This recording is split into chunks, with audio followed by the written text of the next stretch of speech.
Thank you, everyone. We appreciate your patience for a few moments while all the microphones got transferred from one set of brilliant speakers to our next set of brilliant panel. And really what we're going to be talking about in the next hour, and we really hope that you are going to be talking more than us, is about what's behind the paper and the publication and the report, which is the collaborations, the partnerships, and the engagements as we do research with and on and about Africa. And we have a quite extraordinary panel of people, and so I'm not going to talk, rather they are for now. But we'll start with Sam. And the format will be that each one of us will speak briefly about our experience of collaborations and perhaps some key lessons. But what we want to know is your questions, your thoughts, and your comments for an engaged session at this time. So thank you. Thank you, Lucy. So I want to reintroduce myself, but maybe just to say I've been involved in a number of collaborations and consortia, some of them focusing on research and quite a number of them focusing on capacity building. And in thinking about what makes a successful collaboration, I think it's important to take a bit of time to define success, because often when people are evaluating collaborations, they look at product and they say it was successful because they got so many papers out or they got so many students trained. And what we've started focusing a lot more is on process. So what is going on, the interactions during the process of forming the consortia and in the operations of the consortia itself. And that in itself is a key part of a successful collaboration. So, and I would say, and I'm sure the others will mention very similar things, if you're looking at sort of one-on-one collaborations, those are often easier because they often develop organically. And our experience is that there will be people who will have known each other for long. And I think the key thing there is trust. People trust each other. People know each other. People are often familiar with each other's strengths and weaknesses and personality type. And so people are able to accommodate easily. The ones that tend to be a bit harder, and I think what I would talk to a bit more because I have a lot of experience with those sort of large consortia, is the large consortium. Because often the people who will come together, there'll be people who may know each other, but also there'll be people who will be co-opted, people or institutions.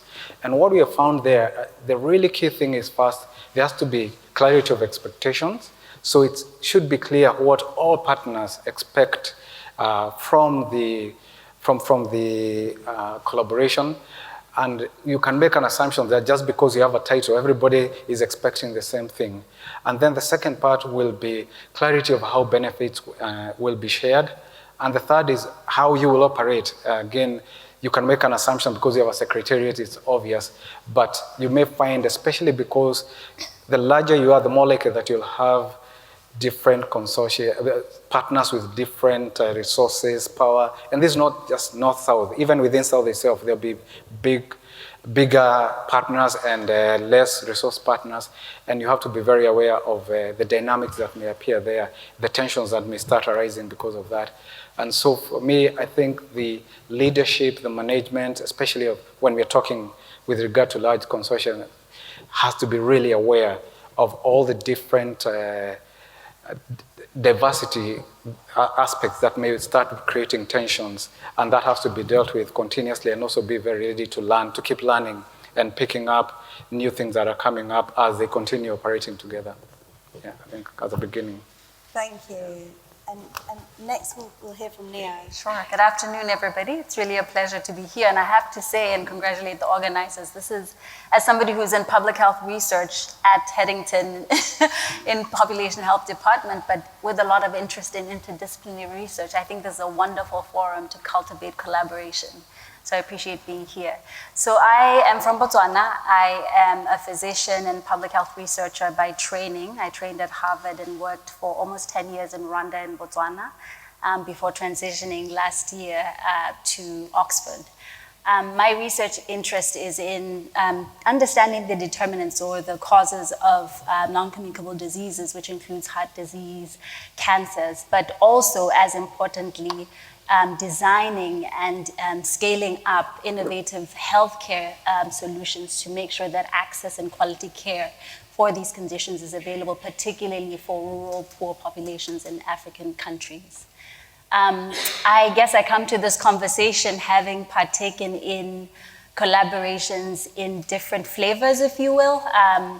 One is, as Sam has mentioned, is at an officer in a multi-institutional partnership or collaboration, both in Rwanda and in Botswana. I was director of an NCD program for an NGO called Partners in Health that partnered with Harvard University as well as the Rwanda Ministry of Health to set up a cancer center of excellence, providing treatment for cancer, but without an oncologist or other specialists, and in a government-owned district hospital. That collaboration is still standing. It's from 2012, and people are being treated and lives are being saved. To date, over 5,000 people have been treated. So I'm happy to talk about what that involved and what were the challenges and what the lessons from there. I also, secondly, have been part of collaborations that are in Botswana as a member of my own government, as in the Ministry of Health, so heading the National Non-Communicable Diseases Program. So in some ways, on the receiving end, if you will, of collaboration with academia, with implementation partners, etc. But they're trying to understand what is the situation in terms of burden of non-communicable diseases and how do you develop evidence-based policy, right, to be able to really impact many lives. And I think thirdly, it's coming to the conversation as somebody who's somewhat of a newbie, a new person at Oxford. So on an individual and interpersonal linkage level, how do you navigate making new relationships and new collaborations at Oxford, across departments, across UK institutions, as somebody who's primarily been Africa or US based? Very much looking forward to the conversation and the questions and the discussions. And Caesar, thank you. Well, thanks very much. My name is Caesar Atuire from Ghana. This morning, Dixon said that in Zimbabwe, they talk about depression as people who think too much. And I think I must be depressed because I'm a philosopher. Right? Because in philosophy, I have to spend a lot of time thinking too much. So my discipline is philosophy. Perhaps they'd call it depression. But I come to this panel, first of all, I want to express something. You're talking about international collaborations or collaborations. But I think, this session, which is being organized by AFOX, is actually an example of collaboration. And the collaborations I'm going to talk about actually stem from my contact with AFOX. Last year, I was a visiting fellow with AFOX for 6 weeks here in Oxford. And after that, a number of projects have come up. One is we're doing research into the frameworks that inform the attitudes towards mental disorder in Ghana in collaboration with the Department of Psychiatry, Neurogene, and Professor Elena Singe here at Oxford. And that project is ongoing. And then this collaboration with AFOX also led me to apply for a visiting fellowship at All Souls College. And so next year I'll be back here for 6 months as a visiting fellow at All Souls College, which talking about, inclusion and, All Souls College is 600 years old. The college has only had one African prize fellow and one African visiting fellow, and I'm the second.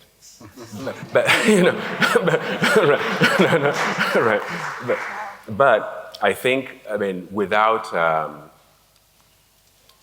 making an issue of this, these are things that invite us all to reflect, because it seems we all want to move beyond these forms of exclusion and to create good conditions for collaboration. And so, just one last thing before I then talk about collaborations in research. Another area in which I've always worked, apart from my academic career, is in NGO work. So when my academic time allows me, I take part in running an NGO in Ghana that takes care of healthcare. We handle about 30,000 people a year, capacity enhancement. We don't like the term capacity building because we think everybody has capacities. We just need to enhance some of their capacities. So we also engage in that in the communities. Now, in the light of all this, what could I say about collaborations? I'm sure one point that will come out among most of the panelists here will be the question of building good relations, empathic relations. Because at the end of the day, collaborare, sorry, I have to go back to the Latin because I'm from a classics, philosophy and classics department. It means, right, it means we have to work together. This means, give weight to the collaborative aspect. And to collaborate, we need to establish a climate of dialogue, trust, which allows all of us to be able to, as it were, contribute with what we have. To create these conditions, often there is the need to go a little bit outside one's own comfort zone to try to understand. In Africa, just to give very simple examples, you have a deadline to meet. If there's a power cut or internet is not working, the person perhaps sitting in Europe does not know or cannot even imagine what it takes for you to be able to meet that deadline. Then there's also the other aspect that there are research is fueled by funding, and the same thing as NGO work. Funders, without explicitly stating it, work within a framework. And maybe, once again, this is philosophy. Even those who claim not to have a framework do have a framework, because the claim not to have a framework is a framework. Okay. Now, it means that if I'm applying for funding from an organization, I need to be careful to understand whether I'm actually carrying out the research project, which I think is necessary, which is what I'm passionate about, or I'm actually carrying out somebody else's agenda. And if need be, we have to negotiate. Otherwise, research can just be chasing funding. And perhaps because we come from an economically, perhaps less wealthy condition in the African continent, a lot of our research becomes a question of searching for funding. But I think it is important to go back to the meaning of research, which is trying to answer questions. We, those who are in academia, are a privileged class. And most of us in the African academia, we're being paid by the market women's taxes, the poor people's taxes, to study. So we have to provide them with answers. And it is not about chasing money or enhancing our careers. And we need to be authentic, and quite often remember that. And so not just play up to the mechanisms of funding, but to try to answer questions that are relevant. And in this sense, once again, coming from philosophy, the humanities and the arts, we are usually the poor cousins in the family. It's much more palatable to offer money to, find solutions to Ebola. But when I say let's look for funding to analyze what the impact of the rights discourse in bioethics, its perhaps negative impact on the resonance of this model within the society. People will say, you've put too many words together. It's getting too complex and it's not easy. But I think, anyway, just to end, I think I'm going on too long. Good collaborations require building good human empathic relations. And when we enter into collaborations with people who are from other disciplines, other continents, other contexts, we do it with a spirit of bringing in what I can offer And that requires actually having, also being very competent. And since we have many students here, I always tell my students back in Ghana that we really need to work hard, and sometimes twice as hard. Because if you start from a disadvantaged position, you have to run to get to zero before you can go up to the positive. So just work hard. Right. And there's no need crying about it. It's actually, it's nice. Because it's good when you actually pass through zero and you start seeing the positive. It's a good feeling. And the other thing is,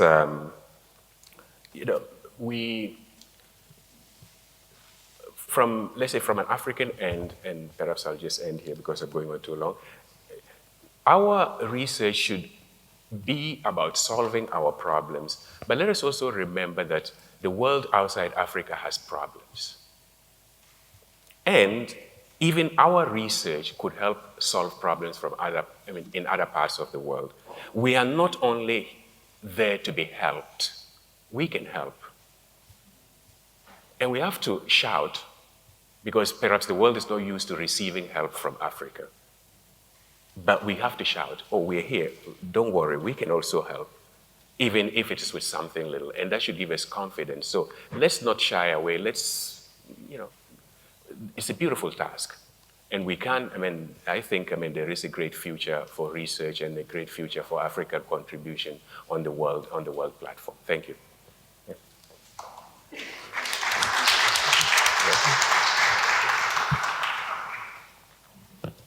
EJ from... Great. Yeah, my name's EJ Milner-Gulland. I'm the director of the Interdisciplinary Centre for Conservation Science in the Zoology Department here in Oxford. So I've run and participated in large-scale collaborations with partners from 3 to 50 people for 25 years, and they've all been international, and many of them have been with African partners. When I started PEIing on big international grants, I was in my mid-20s, and how that happened is another story, but it was quite scary. It was in Central Asia, and it was a huge learning curve for me as a young woman going into a very hierarchical structure as the person with the money, as the PI. Nowadays, with more and more of this happens because of things, the big international consortia like the Global Challenges Research Fund and things like that, people are more and more being pushed into big collaborations and incentivized to go into big collaborations, perhaps when they're not ready. And although big international collaborations can be life-changingly wonderful, they can also be life-changingly awful. And I speak from experience. They can be a huge drain of time, they can be a huge drain of emotional energy, and a waste of the funding, and they can kill people's careers if they're not done well. So I've got some tips from my experience. And we've all said that good collaboration requires trust, and you actually have to like each other, and you have to be prepared to work together with each other. But what that means in practice, when you operationalize it, is that the team leaders have to turn up, and they have to invest time in face-to-face interaction. You have to build that social capital by being present for a decent amount of time and actually talking to people outside of formal meetings. And that means Skype and video conferencing is not enough to build collaboration. Once you've built your social capital, then you can cruise downhill on your social capital for years. And there's some people for whom I've had close friendships and spent 20 years on Skype afterwards and still done okay, but you have to have that first trust building. The second thing is that it's okay to start small. It's okay to start with AFOX fellowships and workshops and co-supervision and things like that to see if you understand each other. So I said I came in my mid-20s to lead big programs in Central Asia. And that was awkward for me, mostly because I was the one with the money, and therefore I was the one with the power in a place where it was quite uncomfortable for people that I was that person. And now, as I'm a kind of senior professor PI, I have to be really cognizant of what it means to be the one with the money in a collaboration where what should happen is that all partners should be equal. Everyone should have a chance to contribute and to shine and to rise to the top. And so I have to be really cognizant, just as Sam said, of the power dynamics and the fact that I should step back and make sure that the early career researchers and the other partners get the chance to shine in everything that they do. There's been a lot of talk about being sensitive to agendas, sensitive to different disciplinary perspectives and needs and constraints, and that's really important. And again, to operationalize that, I would say that the thing to be is to take the long view and to be generous and to be flexible and not get too hung up on things that may seem terribly important to you at the time, like, I don't know, authorship order or particular tiny bits of money going one place or another. Be generous. And that's easy for me to say as the PI, but I'm the one who has to be generous and let other people come to the top. And if you do that, then you will be in for the long term and you will have 30-year-long collaborations. And finally, the last thing is that we as PI should be enabling people to start young and start early with their collaborations. So we should be providing the seedbed so that our PhD students and our PDRAs can develop collaborations within their own peer group, and we don't have to stick our fingers into everybody's collaborations. We can let our postdocs and our PhD students have their own collaborations, build their skills, fail in a situation where it's not so bad to fail, where you can fail in a safe way. Give them the autonomy to do that within our safe spaces of our big collaborations. My last word is that for me, the fun of academic research and the lifeblood of academic research is collaboration. Without it, research is sterile, and so we all need to work to make sure that it works. Thank you. Thank you. Thank you. Great. Hi, and I'm Garret. I'm a physicist, and in fact I work on the boundary between astronomy and high-energy particle physics, which with the charming literalism of physicists is called particle astrophysics discipline. But I think you can probably see from those words, I engage in really big global projects a lot of the time. Talking sort of 1,000-person collaborations in the case of the large ones, but on a scale that runs all the way down to smaller projects and smaller teams. And my own group here is, in fact, a couple of postdocs, a few students at any time. And this sense of the range of scales in projects, I think, is something which, from the physics point of view, I can bring to the discussion here. I'm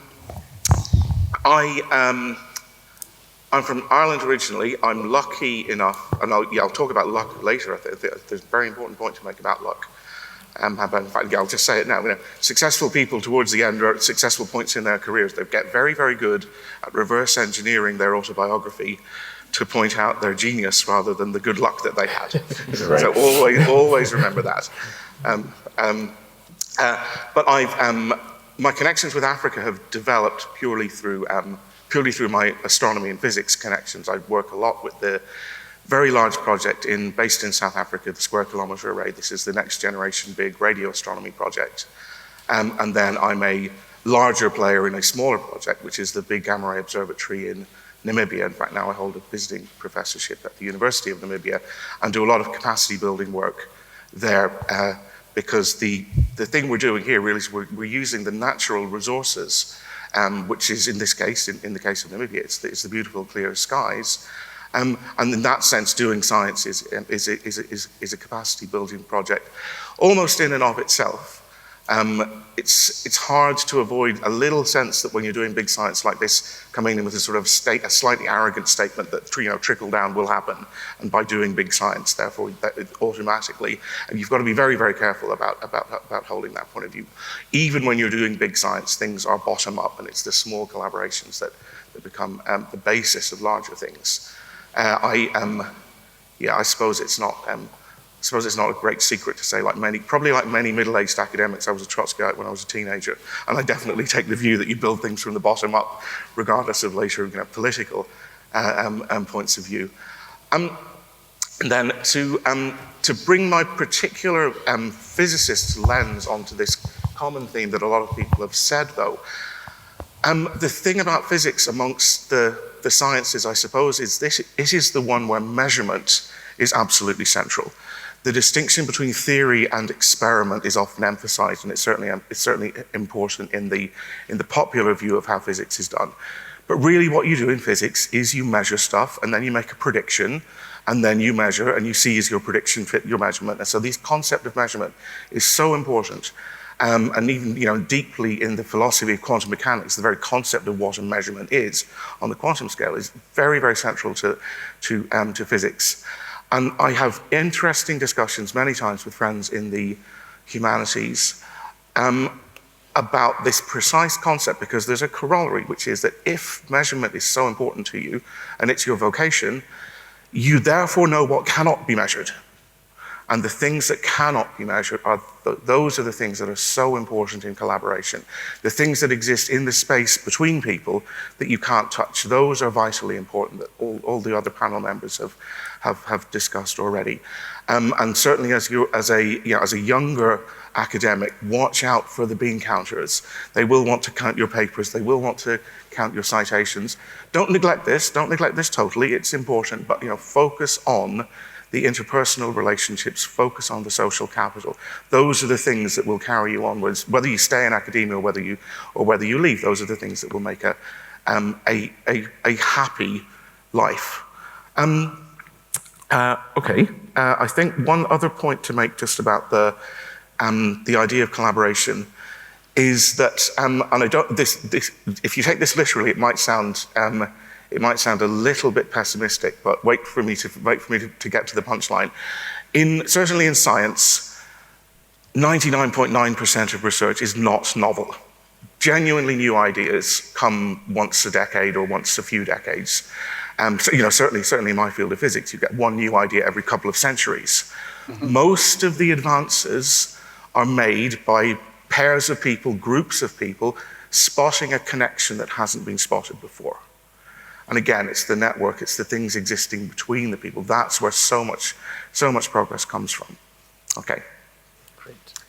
Well, thank you. We've gone from setting expectations to going out for coffee, and from managing big budgets to Trotsky. But we'd love to hear your thoughts and questions, because it seems that from this range of disciplines and range of experience, one of the things that keeps coming out is that if you think you know exactly how to do collaborations and you've got it right, then you've probably got it wrong. And that we can all learn from you as much as the way around. So opening it up. Thank you very much for that very engaging intervention on collaborations. It seems to me that collaborations are forms of very dynamic networks in which learning and knowledge production are key aspects. And these tend to happen with a lag, and sometimes quite a big lag.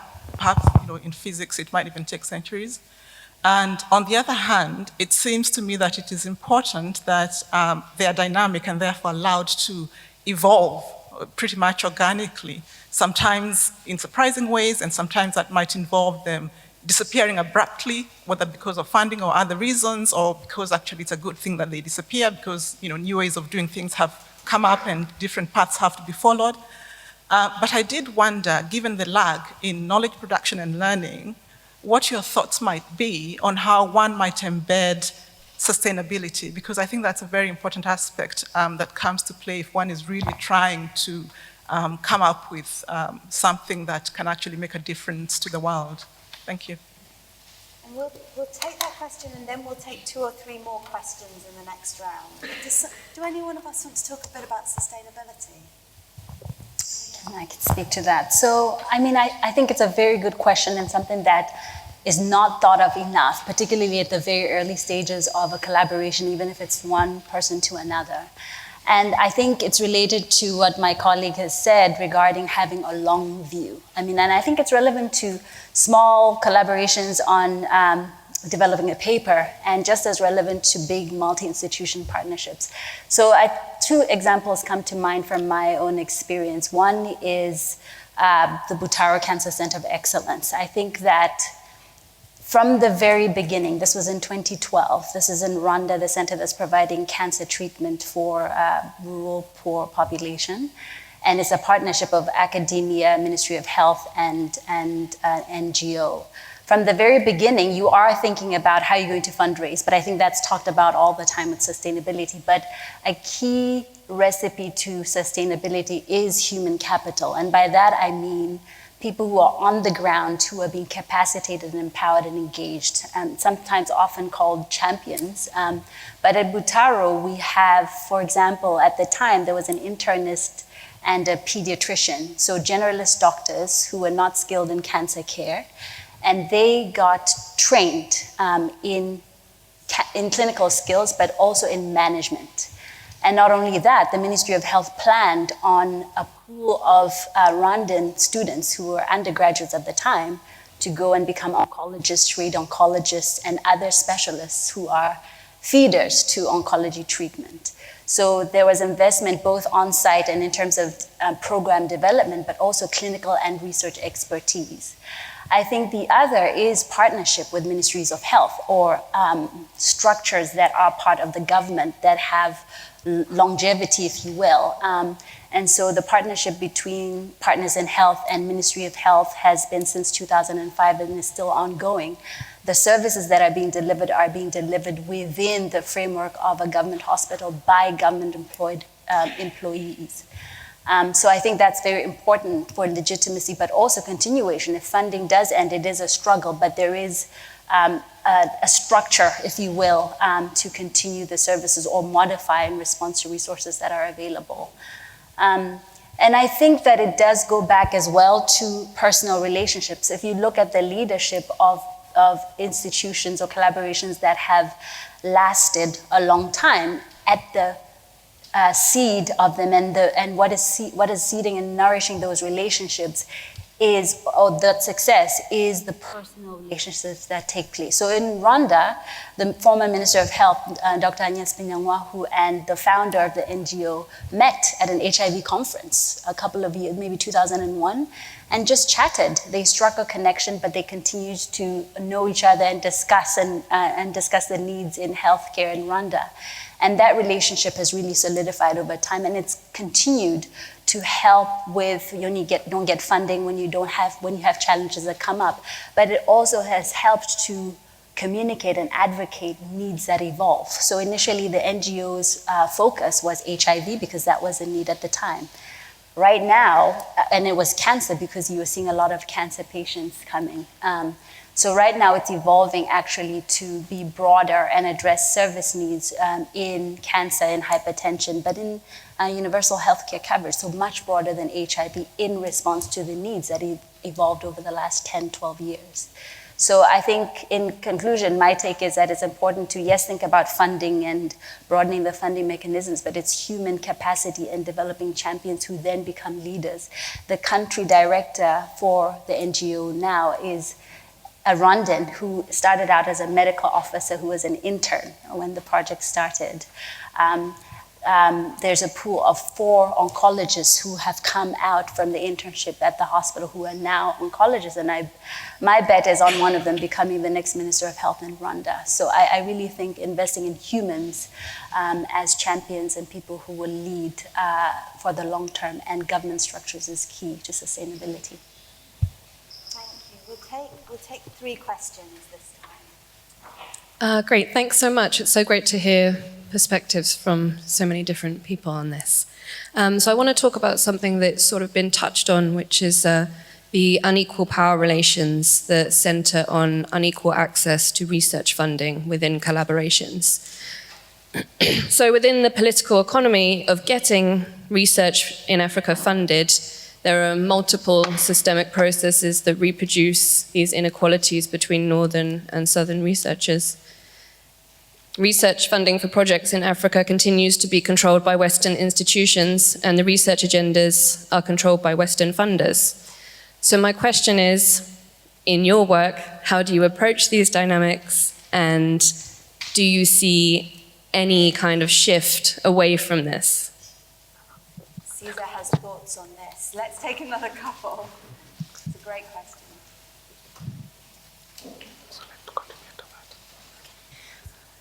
Hello, thank you.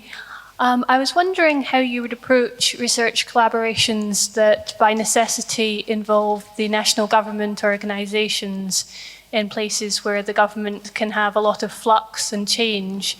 I've been working in some that we work bottom up and top down to try and minimise the effects, but I was wondering if you had any views or advice on the best ways to manage places that have changeability of that type. Thank you. We'll take one more question. Hello. So the knowledge that you have and the data that you collect, I think would ideally be translated at some point into something useful, like a product or service. So I'm thinking here of businesses. So my question is, do you have any collaborations with businesses, specifically with African businesses? And if yes, I would like to know which ones. And if not, do you see yourself doing this, and in what way? Okay. Three great questions. Sam's going to speak to the first one about inequities in funding. Okay. So thanks. So when I gave my introduction, I didn't give a bit of my background as the rest did. So maybe I'll use this as an opportunity to give a bit of background of how we have tried to deal with it. So I've been working with the KEMRI-Wellcome Research Program for the last 25 years. And in a sense, that is a very good example of where there's been long-term engagement, but with money really coming in one direction. And as we continue doing research, it became very clear that we also have a really strong interest in developing research capacity, local research capacity. One, to really address the imbalance between who are leading the research, who are the owners of research, and the people who are actually beneficiaries of research. So if you looked at the way the program was 25 years ago, pretty much all the PIs would have been people from Oxford, and really good scientists, very good will to work with the challenges we had in Kenya and Africa. But it was obvious that this cannot be the model that will continue forever. They have got skills, they have brought in a lot of expertise, but we have to move towards where we train Africans so that in due time, there'll be a takeover and change that balance path so that now we have equal partnerships. And so, in fact, that's how it came that we put together a strategic award application to the Wellcome Trust, specifically saying it's purely for training African researchers. And with an aim that would attract African researchers, would provide high quality training, and at the end of it will create support for retention. And that pipeline has been very successful in actually changing the balance within our own program in terms of who are leading research. And in fact, this morning you saw one person who has gone through exactly that process. So Professor George Waremwe is a good example of someone who has started from being attracted to the program almost as an intern all the way to becoming a research leader.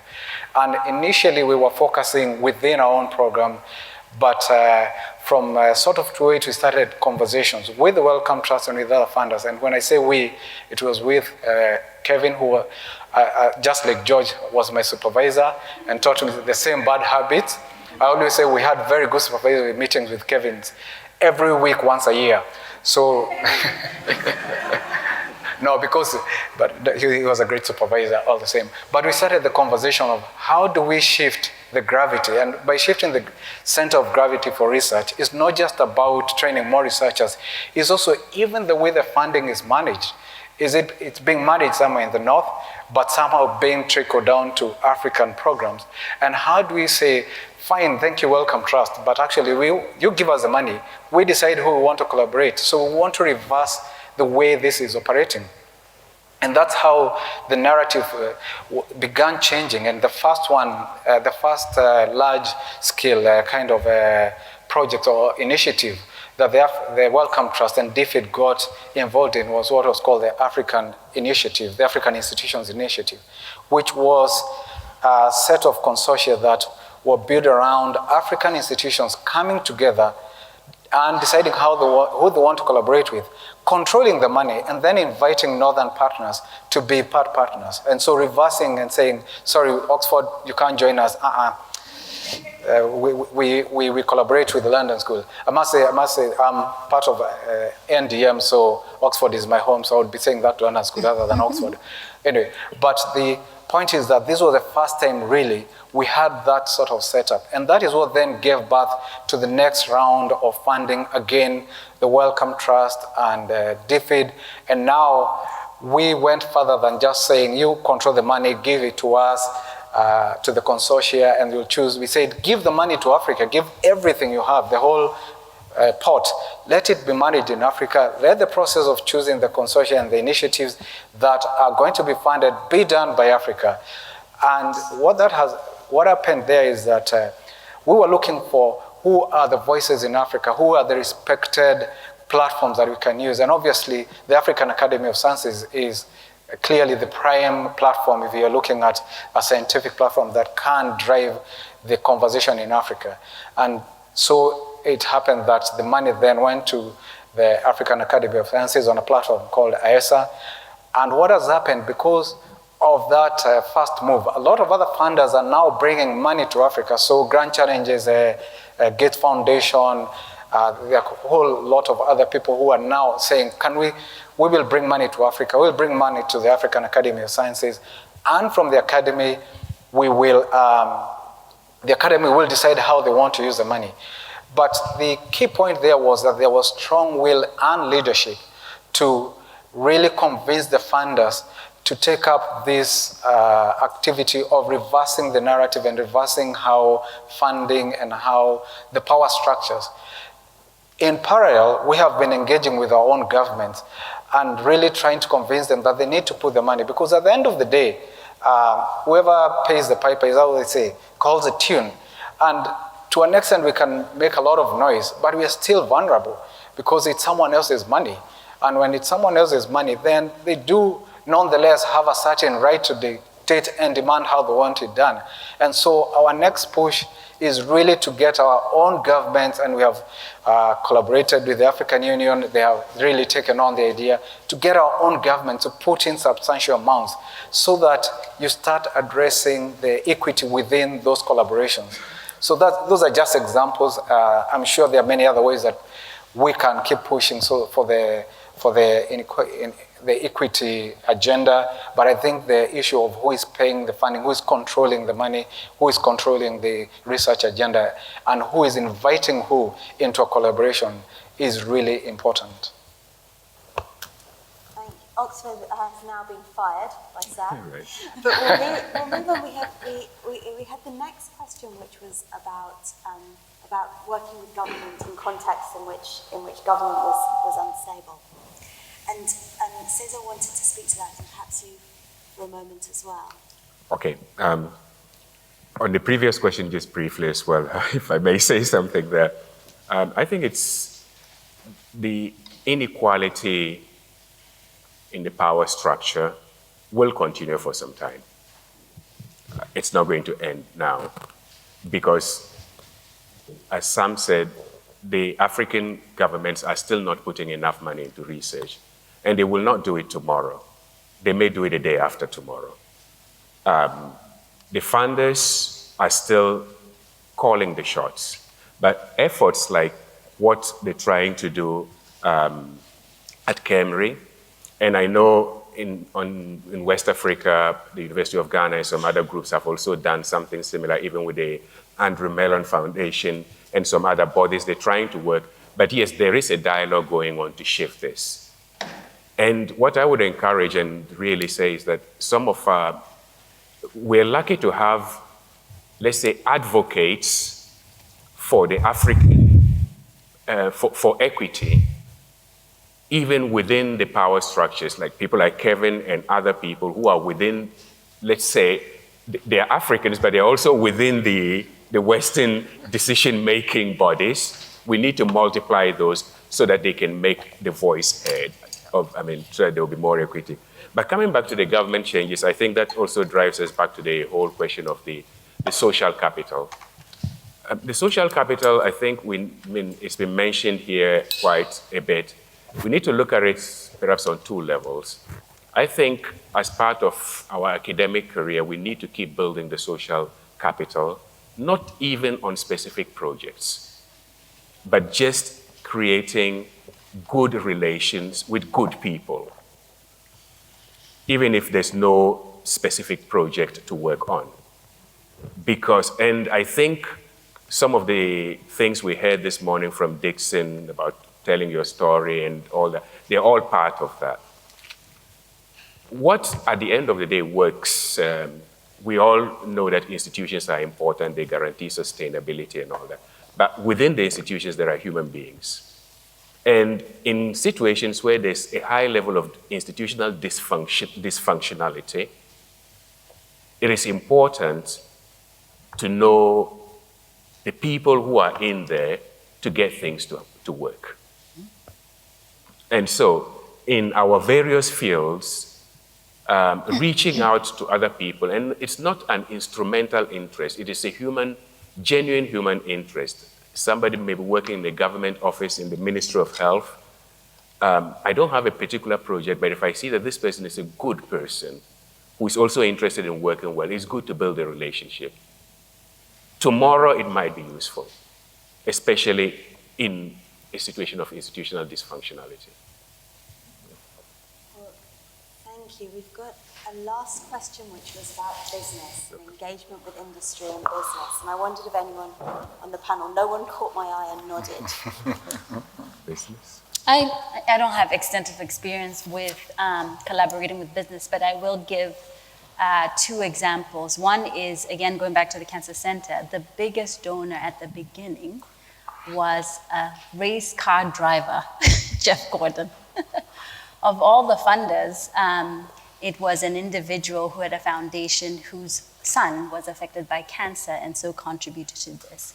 I say this, one, because I think that you can think about funding, even for research, as coming from broad sources. It is traditionally from research foundations as well as governments like National Institutes of Health in health, but it can come from other sources, including foundations, including pharmaceutical companies. And so there's a lot that's being done with diabetes and cancer that's funded by pharmaceutical companies. I say that it's possible, although of course you do have to really understand what each partner, what the funder wants out of the relationship, and whether that's ethical and has ethical and legal ramifications. So not every funder is the right funder for a particular project or research, but certainly you should consider casting your net wider than the traditional research funders.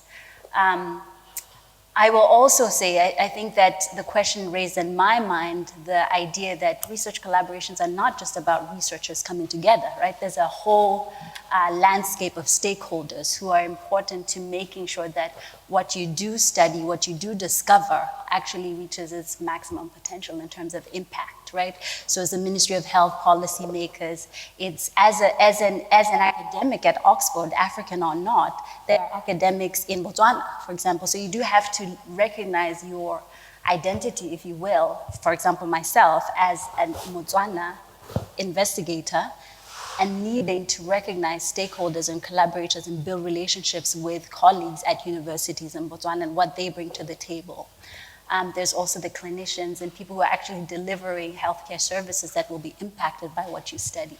So I think in addition to the funders. So I think it's important to recognize that even if you're doing research and you're collaborating for the primary purpose of research, there are whole other individual bodies and relationships to keep in mind and to nurture in the long term. Lucy, can I just reiterate a sentence about collaboration with the government? So one of our PIs, who also happened to be our Kenyan director, is very good with collaborating with government. And what he says is that coffee and beer are far more powerful in changing policy than data. More policies are changed in bars than they are ever changed in big scientific conferences and all those things. And basically what he's saying is, you need to build that human capital, and it often doesn't happen in meetings like this. It happens in the evening after the meeting. Yeah. In England, that would be tea. Yeah, well, high tea. Warm beer in Kenya, specifically warm. We've only got a few more minutes, so what I'd ask is two last questions, but also this question specifically about industry and business. If anyone from the floor has thoughts or ideas or great examples of this, we'd love to hear that too. So more questions and any examples of that. I actually want to start with the questions, since I have the microphone. But so about this idea of social capital, just sort of like looking at it from like a very individualized level, So my research is actually looking at, I'm a master's student, and my research is looking at the intersection between higher education and the labor market in Uganda. So during my fieldwork, social capital is actually something that came up very, very, very strongly. But actually what was really interesting for me is that my participants, the people that I was actually speaking to, were the people that have been left out, that are actually on the other side of social capital, right? So they have gone through school and everything, but they actually don't know the right people and that kind of thing. And so in that sense, social capital, like social relations, have really worked against them because they just don't end up in the right circles, like they just don't have the right people and that kind of thing. And so as we talk about like developing social relations and, all the great things that really come with social capital, how do we then create a balance where the nobodies, to quote some of my participants, are not entirely left out? Like how do we create a good balance so that, even those that show up and are not in the right circles can also still benefit and have access and that kind of thing? Right, great question. And one more or one example. Thank you. Thanks, George Warimwe from KEMRI. So this is more so speaking to the business collaborations, and I'm involved with lots of those, especially because of the vaccine development field. And I think the key thing there is trust, because you always have to get into these confidentiality agreements. And most of the time you're trying to pitch your ideas for them to give you funding or some sort of leverage for you to be able to advance your program. And you end up in situations where you're pitching your idea without really pitching everything. So it's a really tricky skill. But at the heart of it is trust, because you're not going to get into a partnership. They're not going to tell you everything that they can offer if you don't have trust among you. And that's interpersonal and recognizing that. Thank you. Were there any other burning questions?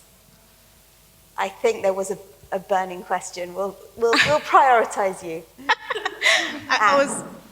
Anyway, I just want to get your thoughts about these terminologies that we use when we come into partnerships. So if you're talking with another academic, this is a collaboration, we're building something together. If you're talking to a village elder, this is community engagement, this is another different relationship. If you're talking to a minister, this is a partnership or whatever. So how are these terminologies we're throwing about being misinterpreted or changing the nature of relationships or influencing power dynamics and so forth? So what terminologies do you prefer to use and why?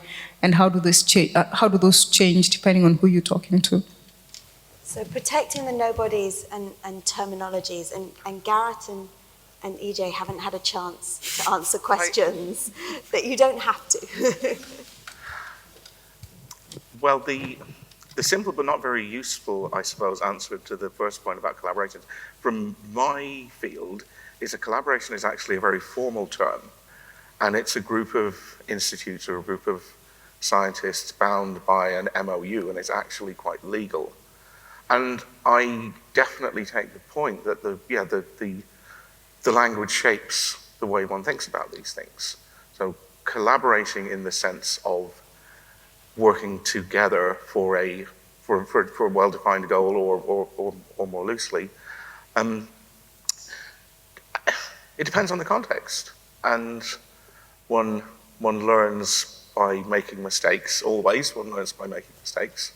And you grow to sense, if you do have an agenda when you're talking to a politician, for example, what type of language to try to use. Yeah. So coming to Anne's, again, I guess the terminology one, because that's interesting. I think language really matters.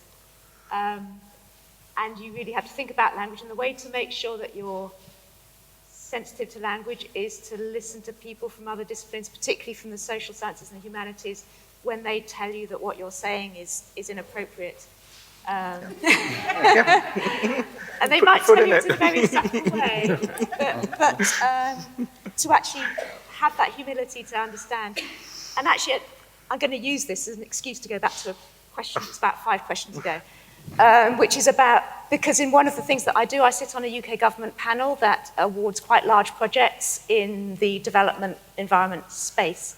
And it's overseas development aid, and so it's allowed to be awarded to anyone from the whole world.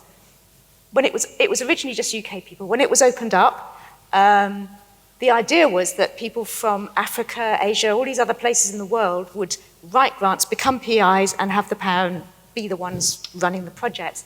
What happened was that it was British people still and some Americans. And we soul-searched about this on the committee, which I'm now chairing, and it's about being able to write in the right language, and it's about not having that, and it's about trust, because your funder is also your collaborator, and if you don't have trust in each other, it's not going to get given to you. So we've been thinking about ways to shift the balance so that people can write in the right way, but also that you start looking beyond the quality of the writing of the proposal towards the quality of what will be produced, so that you're not taking the people who are writing the beautiful buzzwords, you're taking the people who can actually deliver, which is going to be a very different set of people. I could go on, but... And the review panel also is exactly, diverse enough. exactly, yeah. There's all sorts of ways that you can shift the balance to get the right people getting the money. Can I just say something about the marginalized people? I think this is really up to us. When we're talking about social capital, it is important, especially in academia, to do research, also to build real social capital outside and even in those places where where we don't usually go. And anybody here who's done like sociological research, for example, in slums or villages or deprived areas, can tell you how important it is to make sure that in those places you also have people you can trust. So in building your social capital, it's not just a question of building social capital among your peers, but actually reaching out. 2 weeks ago, we had to do some research with, today they spoke about voodoo, but traditional healers. And after a phone call, we got the traditional healers to receive some of my PhD candidates.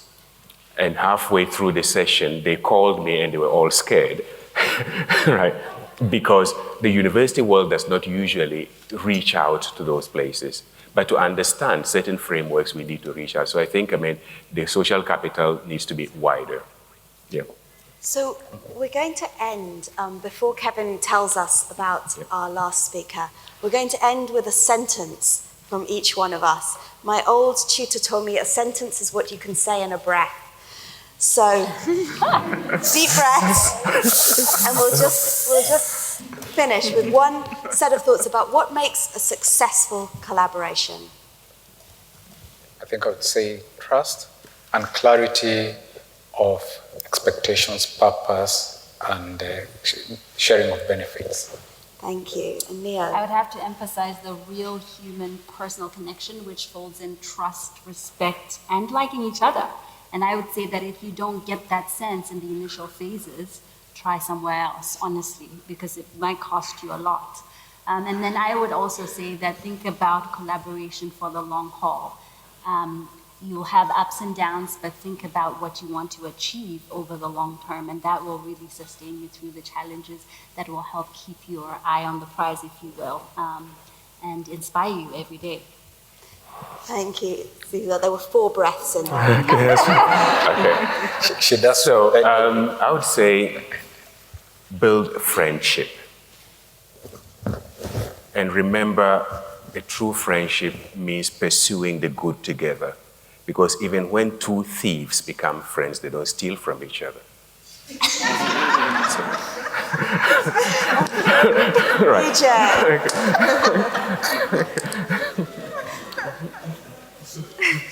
Sorry, so sorry. Okay. Actually, I'd like to echo something that Neo said, which is in slightly different words, which is don't force it. If it doesn't feel right, then don't force it. There'll be other things that come along, and some collaborators are not meant to be, and that's okay, because in the long run, you'll get the ones that do work, and they'll keep going. Stay focused on the questions that keep you awake at night. Don't jump on bandwagons. Stay focused on what you're really interested in, because that will keep you through the projects that fail and the times when the funding is lean. Learn to say no. Learn to turn things down. Don't feel that you have to have every possible item that you possibly can on your CV. As far as the collaboration and the networks and the relationships are concerned, build relationships, build a network of relationships that has got diversity in it. You know, some people are gregarious and some people are shy, and all of these have utility in a good network. Keep that diversity and keep redundancy, so you have opportunities to jump on the different bits of funding when they do appear. But again, don't make it a goal. And yeah, let me just repeat: focus on what keeps you awake at night. Okay. Well, thank you to a fantastic panel.